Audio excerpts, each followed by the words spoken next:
بسم الله الرحمن الرحيم الحمد لله نحمده ونصلي على رسوله الكريم أما بعد فأعوذ بالله من الشيطان الرجيم رب اشرح لي صدري ويسر لي أمري واحلل عقدة من لساني يفقه قولي اللهم فقهنا في الدين وعلمنا التأويل الحمد لله আমরা শুরু করছি আমাদের আজকের কুরআনুল কারীম শিক্ষার ক্লাস রমাদান মাস কেন্দ্রিক আয়োজিত তোহা জিন্নুরাইন ইসলামিক অনলাইন মাদ্রাসার ব্যবস্থাপনায় আমাদের পবিত্র কুরআনুল কারীমের বিশুদ্ধ তিলাওয়াত শিক্ষা কোর্সের আজকের দার্সে আমরা ইনশাআল্লাহ তাআলা একটা খুবই গুরুত্বপূর্ণ টপিক, দুটো টপিক আসলে, একটা হচ্ছে মিম সাকিনের নিয়মাবলী, একটা হলো নুন সাকিনের নিয়মাবলী। এই দুইটা ইম্পর্টেন্ট বিষয় শিখবো ইনশাআল্লাহ। এই দুটো খুব বেশি ইম্পর্টেন্ট, কারণ এগুলো একটু গ্রামারের দিক থেকে একটু কঠিন, মনে রাখা খুব জরুরি, এবং পড়ার ক্ষেত্রে এগুলোর হক আদায় করা অত্যন্ত জরুরি, গুরুত্বপূর্ণ বিষয়। তো নর্মালি অন্যান্য কায়দাগুলোতে মিম সাকিনের নিয়মাবলী আলাদা করে হয়তো দেয়া থাকে না, কিন্তু এই কায়দার মধ্যে দেয়া আছে। তো মিম সাকিনের নিয়মাবলী, র অক্ষর পড়ার নিয়ম, নুন সাকিনের নিয়মাবলী, এগুলো হচ্ছে আজকে আমাদের টপিক। প্রথমেই জেনে নিব যে আহ, মিম সাকিন কি। মিম সাকিন মানে হচ্ছে মিম শব্দের উপর সাকিন, মানে মিম অক্ষরটার উপরে সুকুন, সাকিন জজম। তো এইটা আহ, কয়েকটা ক্ষেত্রে তিনটা আলাদা আলাদা সূরতে পড়তে হয়। যেমন এক নাম্বার হচ্ছে ইখফা, এক নাম্বার হচ্ছে ইখফা। আচ্ছা, আগে মনে রাখবো মিম সাকিনের নিয়ম তিনটা। মিম সাকিনের নিয়ম তিনটা: ইখফা, ইদগাম, ইজহার। ইখফা, ইদগাম, ইজহার। ইখফা মানে গোপন করে পড়া, ইদগাম মানে মিলায় পড়া, ইজহার মানে স্পষ্ট করে পড়া। আবার বলছি, ইখফা মানে গোপন করে পড়া, ইদগাম মানে হলো মিলিয়ে পড়া, ইজহার মানে স্পষ্ট করে পড়া। ঠিক আছে? তো মিম সাকিনের এই তিনটা নিয়ম, আর নুন সাকিনের আবার চারটা নিয়ম। ওখানে গিয়ে ইখফা থাকবে সেম, ইদগাম থাকবে, ইজহারও থাকবে। একটা এক্সট্রা নিয়ম থাকে নুন সাকিনের ক্ষেত্রে, সেটা হলো ইকলাব। ইকলাব, ঠিক আছে, ইকলাব। তো এখন আমরা প্রথমে ইকফাটা জেনে নিই যে ইকফা কি। ইকফা মানে হচ্ছে একটু গোপন করা, হাইড করা, একটু গোপন করা বা হাইড করা। আহ, অনেকটা আমরা যখন নুন সাকিন পড়বো তখন আরো ক্লিয়ার হব। বাংলাতে যে 19 একটা শব্দ, অক্ষর আছে, কিছুটা কিছুটা এরকম মানে ধ্বনি আসবে, কিছুটা, পুরোপুরি কখনো মেলানো যায় না। তো আমি একটা এক্সাম্পল দিলাম আর কি একটা। তো নর্মালি মনে রাখবেন ইখফা মানে হলো গোপন করা, গোপন করা। তো এখানে নিয়মটা হচ্ছে, যদি মিম সাকিনের পরে বা অক্ষরটি আসে, যদি মিম সাকিনের পরে বা অক্ষরটি আসে, তাহলে আহ এই মিম সাকিনকে গুন্নাহ সহ গোপন করে পড়তে হয়, গুন্নাহ সহ গোপন করে পড়তে হয়, এতটুকু যথেষ্ট আর কি। যেমন আছে ইয়াইজুকুম বিহি, ইয়াইজুকুম বিহি, যে মিম সাকিনের পরে বা অক্ষর আসছে, এই জন্য ইয়াইজুকুম বিহি এভাবে না পড়ে কিছুটা গুন্নাহ করে মিমটাকে কিছুটা গোপন করার চেষ্টা করে ইকফা করে পড়বো, লুকিয়ে পড়বো। ইয়াইজুকুম বিহ, ইয়াইজুকুম বিহ, ইয়াইজুকুম বিহ, একটু গুন্না করে মিমটাকে গোপন করে পড়তে হবে, এটা হলো ইখফা। ঠিক সিমিলারলি বাকি সবগুলো সেন্টেন্স দেখবেন যে ওয়াতুজাক্কিহিম বিহা, তারপরে আম বাঈদ বা বাঈদুন আছে, আম এবার না পড়ে আম বাঈদুন, বা'দহুম বিবা'দ, বা'দহুম বিবা'দ, আয়া'মুরুকুম বিল কুফরি, আয়া'মুরুকুম বিল কুফরি। এভাবেই ওয়াকালবুহুম বাসিতুন, ওয়াকালবুহুম বাসিতুন ফাহকুম বাইনাহুম, ফাহকুম বাইনাহুম آتيتم بالمعروف، آتيتم بالمعروف। আমরা খেয়াল করে দেখলাম যে এগুলোতে প্রত্যেকটার ক্ষেত্রেই আমরা মিমটাকে স্পষ্ট করে উচ্চারণ করি নাই। ইয়াইজুকুম বিহি, আম, তারপরে কুম, ফাহকুম, কালবুহুম এরকম করে কিন্তু পড়ি নাই। ইয়াইজুকুম আম ইয়ামুরুকুম ফাহকুম, মানে নাকের মধ্যে গুণনা করে গোপন করেছি, এবং এটা হলো মিম সাকিনের ইকফা। আতাইতুম আতাইতুম ওয়াকালবুহুম বা'দুহুম বা'দুহুম আতুযাক্কিহিম। এইভাবে আপনারা বাকিগুলো বারবার প্র্যাকটিস করে কভার করবেন ইনশাআল্লাহ। আর নুন সাকিনের পরে বা আসলে আমরা কি করব, সরি ভুল বললাম, মিম সাকিনের পরে যদি বা আসে মিমটাকে স্পষ্ট করে না পড়ে আমরা গোপন করে গুণনা করে পড়বো, এটা হলো মিম সাকিনের ইকফা। ঈদগাম মানে কি? ঈদগাম শব্দ অর্থ মিলিয়ে পড়া, ঈদগাম মানে মিলায় দেওয়া।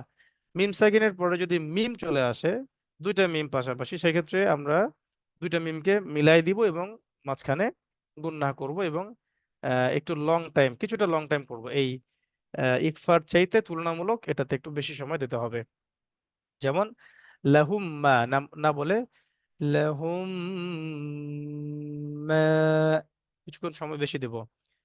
আলাইকুম মিন না বলে আলাইকুম মিন। তারপরে ইয়াতিকুম মাসালু না বলে ইয়াতিকুম মাসালু। ফামিনহুম মান না পড়ে ফামিনহুম মান, মানে দুটোকে মিলাবো, একটু সময় দেবো আর কি। লাহুম মা আলাইকুম মিন আয়াতিকুম মাসালু ফামিনহুম মান। এভাবে একটু সময় বেশি দিয়ে মিলিয়ে দিব, মিলিয়ে দেওয়াটাকে বলা হয় ইদগাম।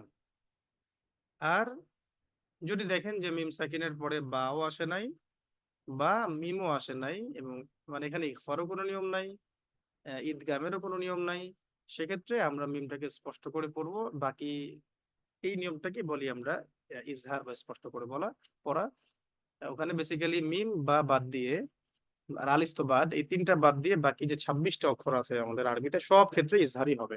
শুধু বায়ের ক্ষেত্রে মিমের পরে বা আসলে ইকফা হবে, মিমের পরে মিম ডাবল মিম চলে আসলে সেক্ষেত্রে ইদগাম হবে। যেমন এটা হবে কি, গায়রিল মাগদুবি আলাইহিম, আলাইহিম এখানে শেষ, আলাইহিম আলাইহিম, এরকম কোনো মানে মিলাইতে হবে না, সিম্পলি পড়তে হবে স্পষ্ট করে, গায়রিল মাগদুবি আলাইহিম আলাইহিম আলাইহিম ওয়ালাদ-দাল্লিন, এরকম। হুম ফিহা খালিদুন, হুম ফিহা খালিদুন, মানে এখানে কিন্তু মিলালাম না, ইকফা করলাম না, স্পষ্ট করে ইজহার করলাম, হুম ফিহা খালিদুন। শেষ, খালাস। তাহলে কখন ইকফা হবে? যখন মিম সাকিনের পরে বা আসবে, সেখানে গুণনা করতে হবে এবং নাকি সুরে পড়তে হবে। কখন ইদগাম হবে? যখন মিমের পরে মিম আসবে, তখন একটু বেশি সময় গুণনা করে একটু সময় দিয়ে ইদগাম করে মিলিয়ে পড়বো। আর যখন বাও আসবে না, মিমও আসবে না, বাকি যে কোনো হরফ আসুক অ্যারাবিক অ্যালফাবেটস এর আলিফ বাদ দিয়ে বাকি 26টার ক্ষেত্রে আমরা ইজহার বা স্পষ্ট করে পড়বো না, ওখানে গুণনা হবে না কোনো মানে ইদগাম হবে, কিছুই হবে, নর্মালি নর্মালি পড়তে হবে। এটা হলো কি মিম সেকেন্ডের 3 নিয়ম। তারপরে এক্সট্রা একটা নিয়ম আছে র অক্ষরের নিয়ম, অনেকগুলো কথা আছে এখানে বাংলা দিয়ে লেখা, এগুলো মাথা গোলমাল করবে আপনাদের। শুধু এতটুকু আপনি জানিয়ে রাখি আপনাদেরকে, আপনাদের লেভেলের জন্য সহজ করে দিচ্ছি যে র জবর সবসময় আমরা র পড়বো, র জবর রা পড়বো না, বাস খালাস। র জবর সবসময় র পড়বো, রা পড়বো না। যেমন নট রাব্বিহি পড়বো রব্বিহি, রব্বিকা, সিরাত, রিজকুন, রব্বিহিম, রব্বিকুমা ওয়া রাসূলুহু যিকরি। তারপরে রব্বি আকসারু ইব্রাহিম আমরি রব্বানা আকসারুহুম কাসীরান আজরিন। আশা করি বুঝতে পেরেছেন এভাবে। তারপরে ওয়াল আরদ, এই যে এটা একটা বিষয় যে রয়ের উপর যখন ওই ওয়াকফগুলো থাকবে, মানে সুকুন থাকবে, যখন থাকবে তখন জবর, তার সামনে জবর পেশ এগুলো থাকলে আমরা একটু মোটা করে পড়বো। ওই যে আল্লাহ আল্লাহ শব্দ লামের ক্ষেত্রে আপনারা শিখেছেন। আর জের থাকলে আমরা একটু পাতলা পড়বো। যেমন এখানে দেখেন রয়ে সুকুন আছে, সামনে আবার জবর, নিচে কোরআন, এখানে রয়ে কি আছে, সুকুন আছে, সামনে পেশ আছে। তাহলে আলিফ মানে জবর আর পেশের ক্ষেত্রে আমরা এটাকে একটু মোটা পড়বো। আর এই যে এখানে দেখুন বায়ে জের আছে আর এখানে ফায়েও জের আছে, তাহলে এখানে আমরা একটু পাতলা করে পড়বো। যেমন ওয়াল আরদি, ওয়াল আরদি, মুখটা একটু গোল হবে, ওয়াল আরদি আল কুরআনু, আল কুরআনু আল আরদি, আল আরদি আকবার, আকবার, আকবার, এই যে আর উর আর বার, এই যেভাবে পড়তেছি একটু মুখটা গোল করে মোটা করে, এটা হলো কি একটু মানে বারিক ইয়া পড়া, পোর পড়া, পোর করে পড়া, মোটা করে পড়া। তখন পড়তেছি যখন রয়ের সামনে হয় জবর থাকবে অথবা পেশ থাকবে। ঠিক আছে, যেমন আরসালনা আল আরশি, আল আরশি ইত্যাদি। আর যে যখন থাকবে তখন আমরা পাতলা করে পড়বো, যেমন ওয়াসবির, ওয়াসবির, এর ওয়াসবির এমন পড়া যাবে না, ওয়াসবির, ওয়াসবির হালকা, ওয়াসবির ফিরআউনা, ফিরআউনা, ফিরআউনা, এভাবে। বাকি এই নিয়মগুলো অনেকটা সিমিলার, জাস্ট আমি পড়ে দিচ্ছি। ওয়াল ফাজরি, আচ্ছা ওয়াল ফাজরি আছে ওয়াকফ করার সময়, কোরআনে যখন ওয়াকফ করবো তখন আমরা পড়বো ওয়াল ফাজর, ওয়াল ফাজর, দুইটাতে একসাথে সুকুন করতে হবে, ওয়াল ফাজর, ওয়াল আসর, ওয়াল আসর, শুক্র, হিজর। ঠিক আছে, ওয়াল ফাজরি থাকবে থামলে, ওয়াল ফাজর, ওয়াল আসর, শুক্র, হিজর, এভাবে। আচ্ছা, তারপরে বিল মিরসাদি কিরতাসিন ফিরকাতিন। আচ্ছা, যদি এমন থাকে যে শেষে একদম শেষে র আছে, সেক্ষেত্রে আমরা একটু থামার সময় একটু লম্বা করে একটু মত করে থামো, যেমন খয়র, তয়র, সেইর, গায়র ইত্যাদি, এভাবে। আচ্ছা, এটা মাঝখানে একটা নিয়ম ঢুকিয়ে দেওয়া হয়েছে, র অক্ষর পড়ার নিয়ম। তাহলে র এর ক্ষেত্রে আমরা নর্মাল নিয়ম রাখবো, র কে র পড়বো, আর র কখন কখন মোটা করে পড়বো, আহ যখন এগুলোর সামনে জবর বা পেশ থাকবে, পাতলা পড়বো কখন, যখন জের থাকবে। ঠিক আছে, ওয়াকফের ক্ষেত্রে সেই নিয়ম।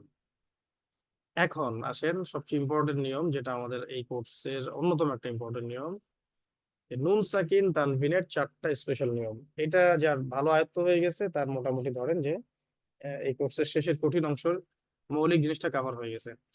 একটু আগে পড়লাম যে মিম সাকিনের তিন নিয়ম, কি পড়ছে, ইখফা, ইদগাম এবং ইজহার, তাই না? এখানে ওই তিনটাও থাকবে, ইখফা, ইদগাম, ইজহার থাকবে, একটা এক্সট্রা থাকে ইকলাব, ইকলাব। ঠিক আছে, নুন সাকিন তানভিনের চার নিয়ম, নুন সাকিন তানভিনের চার নিয়ম, আহ ইজহার, ইকলাব, ইদগাম, ইখফা। ঠিক আছে, এখন নুন সাকিন কি জিনিস, নুনের উপর সুকুন। তানভিন কি জিনিস, দুই জবর দুই জের দুই পেশ, সিম্পল। নুন সাকিন মানে নুনের উপর সাকিন, তানভিন মানে দুই জবর দুই জের দুই পেশ। তানভিনের শেষে একটা এক্সট্রা নুন অ্যাড হয়, তো এই নুনটাকে পড়ারই নিয়মগুলো চার ভাগে ভাগ করা হয়েছে। ইজহার, প্রথমটা হচ্ছে ইজহার, এটা সবচেয়ে সহজ। ইজহার মানে স্পষ্ট করে পড়া, ইজহার মানে স্পষ্ট করে পড়া, এইভাবে একেবারে তোতা পাখির মতো মুখস্থ করতে হবে আর কি। ইজহার মানে স্পষ্ট করে পড়া। ইজহারের হরফ ছয়টি, ইজহারের হরফ ছয়টি। হামজা, হা, আইন, হা, গইন, খ। হামজা, হামজা, হা, আইন, হা, গইন, খ। নিয়ম কি, যদি নুন সাকিন বা তানভিন, যদি নুন সাকিন বা তানভিনের পরে, নুন সাকিনের পরে বা তানভিনের পরে, নুন সাকিনের পরে বা তানভিনের পরে, নুন সাকিনের পরে বা তানভিনের পরে ইজহারের এই ছয় হরফের কোনো একটা হরফ আসে, সেক্ষেত্রে আমরা নুনটাকে মানে নুন সাকিনকে, নুনকে, তানভিনের নুনটাকে, নুন সাকিনের নুনটাকে স্পষ্ট করে পড়বো। কোন রকম গুন্না, ইখফা, ইকলাব হবে না, মানে গোপন করা, গুন্না করা, মিলিয়ে দেওয়া, এগুলো হবে না। যেমন হামজা দিয়ে ওয়ান আও না, শেষ, সিম্পল। আন আমিনু হুদান আও মিনহুম ওয়া ইনহুম নূহান হাদাইনা أنعمت فإن عدنا شيء عليم وانحر من حسنة عين حمئة غين فسينغضون من غير رب غفور خادي والمنخنقة من خير عليم خبير ইত্যাদি। মানে এখানে আমরা কোনো রকম ইকফা করলাম না, কোনো রকম গুণনা করলাম না, কোনো রকমের ঈদগামও করলাম না। কারণ আমরা পড়ি না আমরা কিন্তু মিং হোম এমন করে ইকফা করে পড়ি নাই, মিং হোম ভুল হবে, কারণ হা ইজহারের অক্ষর। তারপর আমরা কিন্তু মিলিয়েও পড়ি নাই, যেমন যেমন এই যে নুহান হাদাইনা, মানে আমরা এভাবেও কিন্তু গুণনা করে মিলাই পড়ি নাই। শাইইন আলিম এমন করে পড়া যাবে না, শাইইন আলিম, শাইইন আলিম, শাইইন আলিম। মানে ইজহারের 6 হরফের যে কোনো হরফ আসলে আমরা ইখফা, ইদগাম, ইকলাব কোনো কিছু না করে স্পষ্ট করে ইজহার করে, ইজহার মানে স্পষ্ট করা করে আমরা আহ শব্দগুলো পড়বো ইনশাআল্লাহ। এটা হলো 96 রুল নাম্বার 1। সেকেন্ডটা হচ্ছে ইখফা। ইখফা মানে কি, একটু আগে শিখেছি, ইখফা মানে গোপন করা। ইখফা মানে গোপন করা। ইকফার হরফ কয়টি? ইকফার হরফ এই যে এখানে ফা, সা, দাল, জ, তা, দাল, ত, ফা, সিন, সদ, জিম, শিন, দদ, কফ, ক্যাফ, কফ। 1 2 3 4 5 6 7 8 9 10 আর এই 5 15।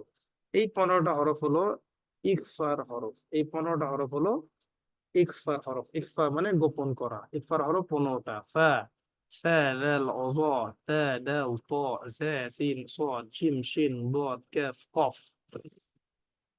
এগুলো যদি নুন সাকিন বা তানভিনের পরে আসে, সেক্ষেত্রে ওই নুন সাকিন এবং তানভিনকে আমরা ইকফা বা গোপন করে পড়বো। ইকফা বা গোপন করে পড়বো। ফর এক্সাম্পল, ফা, আনফুসাহুম না পড়ে আনফুসাহুম। এই যে মিন ফাদলিহি না পড়ে মিন ফাদলিহ। খালিদান ফিহা না বলে খালিদান ফিহা। আশা করি বুঝাতে পারছি। সা, ইকফার হরফ উনসা হবে না, হবে উনসা। ফামান সাকুলাত মাআন সাজ্জাজা। ذل এরকম أنذر من ذكر نفس ذائقة ظا ينظر من ظهير ظلا ظليلا। আশা করি আপনারা বুঝতে পেরেছেন যে এই 15টা হরফ যদি নুন সাকিন তানবিনে পড়ে আসে, আমরা তখন ইকফা করে গোপন করে বাংলার কিছুটা অনুস্বরের মতো করে সময় দিব, 2 সেকেন্ড সময় দিব মিনিমাম, দিয়ে আমরা করবো। আনতা না বলে আনতা। মিন তাহতিহা ফারিকান তাকতুলুন ইনদা মিন দুনিহি قنوان دانية ينطق من طين أو من طاغين। আশা করি বুঝতে পেরেছেন। পরের পেজটা পড়া থাকবে, পড়া দিচ্ছি না, 98 মাস্ট বি চমৎকার করে পড়বেন ইনশাআল্লাহ। নিয়মটা যেহেতু বুঝতে পেরেছেন। 3 নাম্বার নিয়মটা হচ্ছে ঈদগাম। 3 নাম্বারটা কি? ঈদগাম। ঈদগাম মানে মিলায় পড়া। ঈদগাম মানে মিলায় পড়া। ঈদগাম মানে মিলায় পড়া। ঈদগামের হরফ 6টা। ঈদগামের হরফ কয়টা? 6টা। কি কি? ইয়া, র, মিম, লাম, ওয়াও, নুন। ইয়া, র, মিম, লাম, ওয়াও, নুন। একটা ছোট্ট শব্দ আছে, মনে রাখলেই ঈদগামের হরফ মনে থাকবে। শব্দটা হচ্ছে, মুখস্থ করে নেন, ইয়ার মালুনা। ইয়ার মালুনা, ইয়ার মালুনা। ইয়া, র, মিম, লাম, ওয়াও, নুন। তো এই 6টা যদি আসে নুন সাকিন তানবিনে পড়ে, সেক্ষেত্রে মিলাই পড়তে হবে। যেমন আমরা ওই যে একটু আগে পড়েছিলাম না, মিম সাকিনের ক্ষেত্রে ওই যে মিম মা, মিম মা মিলাই পড়ছিলাম, ওই রকমই মিলাই পড়তে হবে নুন সাকিন তানবিনের ক্ষেত্রেও। তবে কিন্তুটা হচ্ছে, এই 6টা হরফের মধ্যে 2টা হরফের ক্ষেত্রে আমরা আহ মানে গুণনা করব না, মিলাবো কিন্তু গুণনা করব না। আবার বলছি, এই 6টা হরফের মধ্যে 2টা হরফের ক্ষেত্রে আমরা মিলাবো কিন্তু গুণনা করব না। বাকি 4টা হরফের ক্ষেত্রে আমরা মিলাবো প্লাস গুণনাও করবো, মিলাবো প্লাস গুণনাও করবো। তো কোন দুটার ক্ষেত্রে আমরা মিলাবো কিন্তু গুণনা করব না? লাম আর র। আর মিলাবো প্লাস গুণনা করবো কোথায়? ইয়া, ওয়াও, মিম, নুন, এখানে। ঠিক আছে। রিয়া দিয়ে দেখুন, যেমন লিমান, লিমান ইয়াশা না বলে লিমান ইয়াশা মিলাবেন, প্লাস গুণনাও করবেন, ঠিক আছে। লিকাউমিন ইয়াকিলুনা পড়বো না, পড়বো লিকাউমিন ইয়াকিলুন। মিন ওয়ালিয়্যিন পড়বো না, পড়বো মিন ওয়ালিয়্যিন।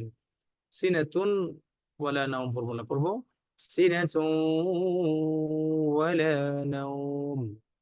মিন মাইন পড়বো না, পড়বো মিন মাইন। আদুউন মুবিন না, আদুউম মুবিন। মিন, মিন নি'মাতিনা, মিন নি'মাতিন, মিন নি'মাতিন শাইইন নাহনু। তাহলে ইয়া ওয়াও মিম নুনের ক্ষেত্রে আমরা মিলাবো প্লাস গুণনাও করলাম। লাম রয়ের ক্ষেত্রে মিলাবো ঠিকই, গুণনা করব না। যেমন এটা মানলাম পড়বো না, মাল্লাম, মাল্লাম, মাল্লাম, মাল্লাম, গুণনা হবে না, মিলাই দিব মাল্লাম। মির, মিন রব্বিহিম না, মির রব্বিকুম, মির রব্বিকুম, মির রব্বিকুম, মির রব্বিকুম। ইয়াউমুন লা, এমন না, ইয়াউমুল লা, ইয়াউমুল লা।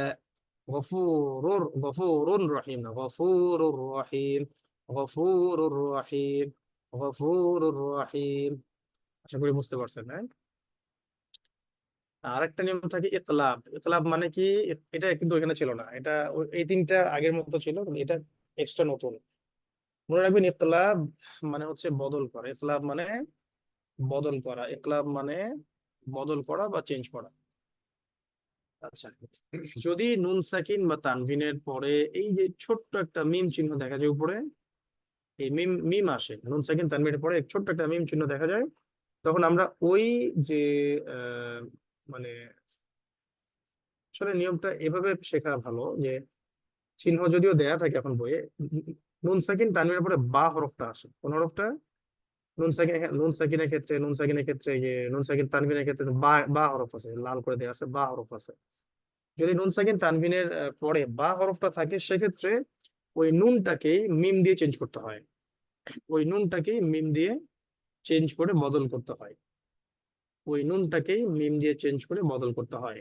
আধুনিক পুরাণগুলোতে এই ছোট ছোট মিম চিহ্নগুলো দেয়াই থাকে, এতে করে বুঝে নিতে হবে এই চিহ্ন দেখে যে আসলে এখানে নুন না পড়ে মিমকে পড়তে হবে, নুন না পড়ে মিমকে পড়তে হবে। কেন পড়তে হবে? কারণ নুন সাকিনের পরে বা হরফ চলে আসছে তাই, তানবিনের পরে বা হরফ চলে আসছে তাই, ঠিক আছে। যেমন আন বা না পড়ে ও গুণনাম করতে হবে, আন বা না পড়ে আন বা ই। আন বাদিন না পড়ে আন বাদিন। শাহিদান না পড়ে শাহিদান বাইনানা। أنبياء ومن بلغ أبدا بما ينبغي من بعد أمة بشهيد لجنبه فإن بغت مسخرات بأمره এভাবে আর কি। تنبت لم تكن بينكم خبير بصير سنبلة أكن بدعائك সুম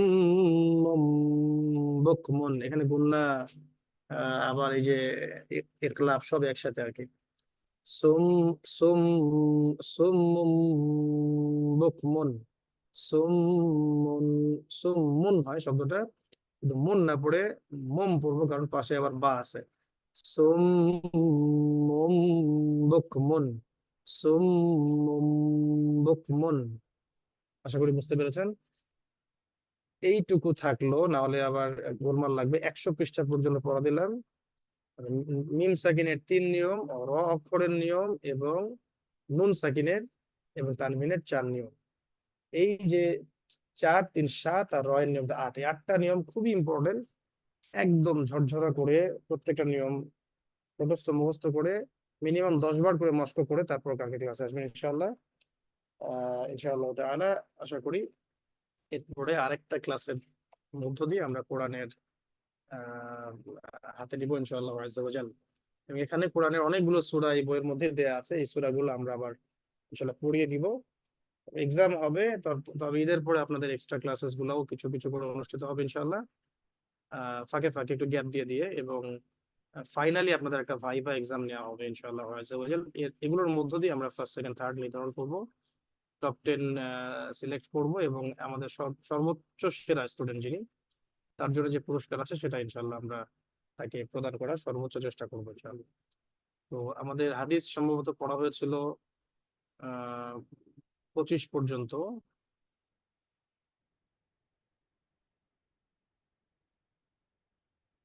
জানাবেন আমাকে কত নাম্বার পর্যন্ত হাদিস পড়া হয়েছিল।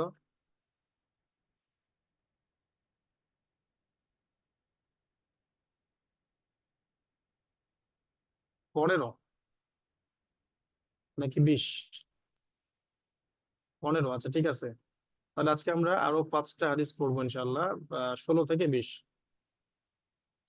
চট করে দেখে নিন, তাহলে 16 থেকে 20 হাদিস গুলো, এগুলো মুখস্থ করতে হবে, হ্যাঁ? 16 নম্বর হাদিস। قال رسول الله صلى الله عليه وسلم: مانع الزكاة يوم القيامة في النار। মানি' মানে বারণকারী, যাকাত মানে যাকাত, ইয়াউমাল কিয়ামা কিয়ামতের দিন, ফিন্নার আগুনের মধ্যে, মানে যাকাত অস্বীকারী মানে যাকাত যারা প্রদান করবে না তারা কিয়ামতের দিন জাহান্নামের আগুনে জ্বলবে। মানি'উজ যাকাতি ইয়াউমাল কিয়ামাতি ফিন্নার। 17 নম্বর হাদিস। قال رسول الله صلى الله عليه وسلم: إن الصدقة لا تطفئ غضب ربي إن الصدقة لا تطفئ غضب ربي إن الصدقة لا تطفئ غضب ربي। ইন্না নিশ্চয়ই, সদকা মানে দান সদকাত, লাতুতফিউ মানে নিভিয়ে দেয়, গযব রব্বি রবের গজব, নিশ্চয়ই দান সদকা আল্লাহ রাব্বুল আলামিনের গজব বা ক্রোধকে মিটিয়ে দেয়। 18 নম্বর হাদিস। قال رسول الله صلى الله عليه وسلم: اليد العليا خير من يد السفلى। اليد العليا মানে উপরের হাত, খায়রুন মানে উত্তম, মিন মানে হতে, ইয়াদি সুফলা মানে নিচের হাতের চাইতে। তার মানে ইয়াদুল উলিয়া উপরের হাত মানে দাতার হাত, খায়রুন উত্তম, মিন ইয়াদি সুফলা আপনার গ্রহিতার হাতের চাইতে, নিশ্চয়ই দাতার হাত গ্রহিতার হাতের চাইতে উত্তম। 19 নম্বর হাদিস। قال رسول الله صلى الله عليه وسلم: الحج المبرور ليس له جزاء إلا الجنة।